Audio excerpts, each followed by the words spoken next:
সেই স্বাধীনতাকে আমাদের মুখে ধারণ করে আগামীতে আমরা এই দেশ যাতে সুন্দরভাবে পরিচালনা হয় সেই দিকে, এবং যারা জনতা যারা শহীদ হয়েছেন যাদের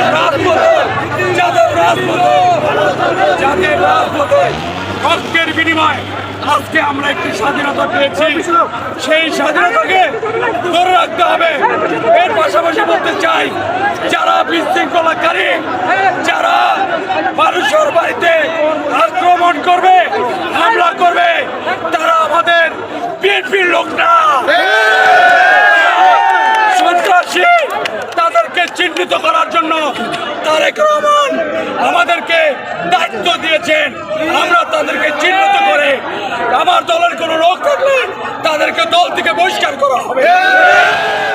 কারণ এই দেশের মানুষ শান্তিতে ঘুমানোর জন্য জীবন দিয়েছে, শান্তিতে থাকার জন্য মৃত্যুবরণ করেছে। এই দেশটাকে রক্ষা করার জন্য আমাদেরকে দায়িত্ব দিবে।